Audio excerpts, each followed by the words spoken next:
श्री गणेश जी का जन्म भाद्रपद माह के शुक्ल पक्ष की चतुर्थी तिथि को हुआ था। इस तिथि को गणेश चतुर्थी के नाम से मनाया जाता है। कहा जाता है कि गणेश चतुर्थी के दिन गणपति बप्पा अपने वाहन चूहे पर विराजमान होकर घरों में आशीर्वाद देने आते हैं। भगवान गणेश सनातन धर्म के प्रथम पूज्य देव हैं।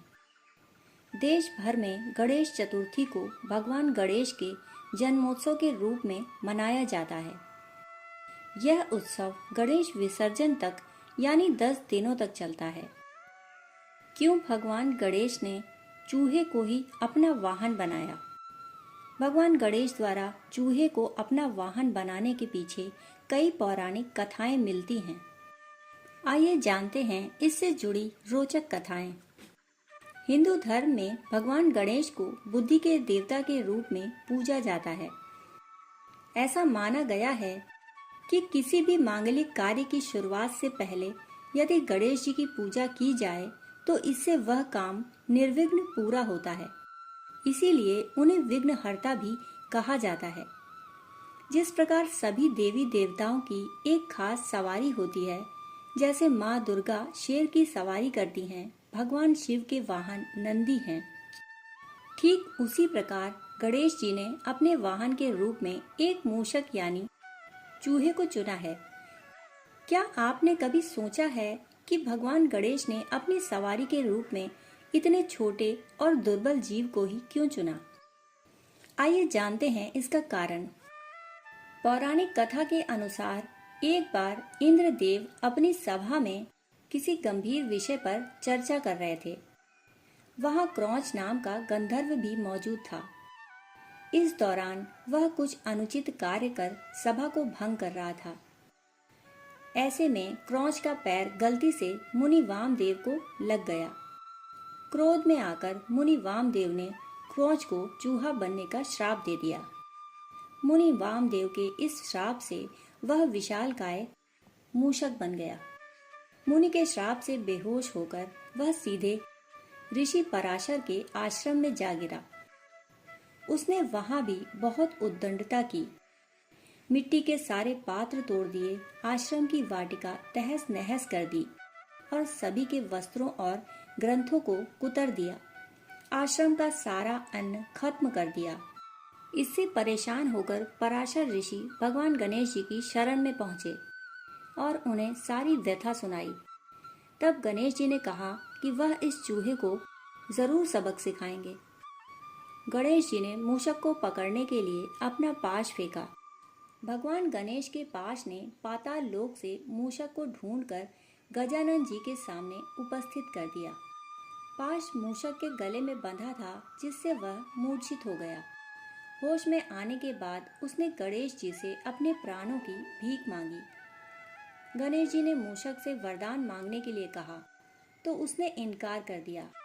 मूषक ने कहा कि यदि आप चाहें तो मुझसे वर की याचना कर सकते हैं।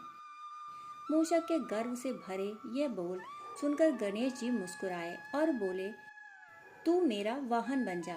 इस तरह मूषक गणेश जी की सवारी बन गया, परंतु वह गणेश जी का भार न संभाल सका।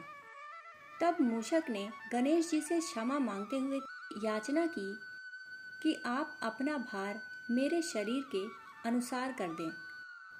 तब गणेश जी मुस्कुराए और उन्होंने ऐसा ही किया। एक अन्य कथा के अनुसार गणेश जी के चूहे को अपना वाहन बनाने के पीछे की कथा उनके टूटे हुए दांत से जुड़ी हुई है।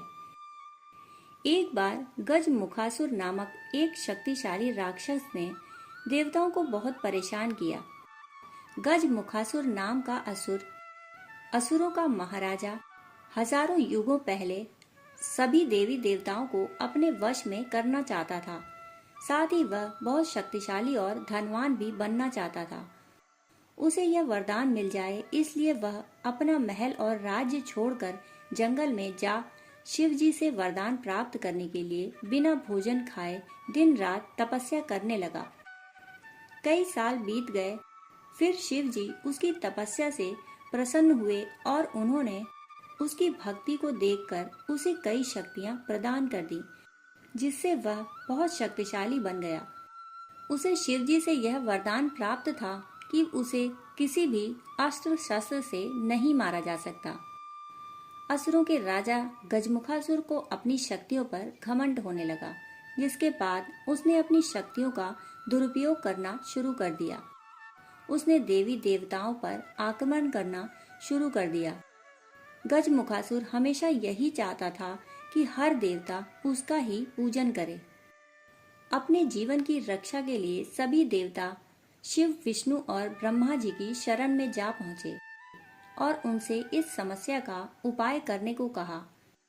गजमुख के आतंक से सबकी रक्षा करने के लिए शिव जी ने गणेश जी को असुर गजमुख को रोकने के लिए भेजा। फिर गणेश जी ने युद्ध में असुर गजमुख को बुरी तरह से घायल कर दिया, परंतु गजमुख ने हार नहीं मानी और ऐसा कहा जाता है कि गजमुख जब गणेश जी की तरफ आक्रमण करने के लिए दौड़ा, तब उसने स्वयं को एक चूहे के रूप में बदल लिया और गणेश जी कूदकर उसके ऊपर बैठ गए और गणेश जी ने गजमुख को जीवन भर के लिए चूहे में बदल दिया और अपने वाहन के रूप में जीवन भर के लिए उसे अपने साथ रख लिया। इसके बाद गजमुख भी श्री गणेश जी की शरण में आ गया और उनका प्रिय मित्र भी बन गया। दोस्तों, कहानी सुनने के लिए आप सभी का बहुत बहुत आभार। फिर मिलते हैं ऐसी ही कहानियों के साथ। तब तक के लिए धन्यवाद।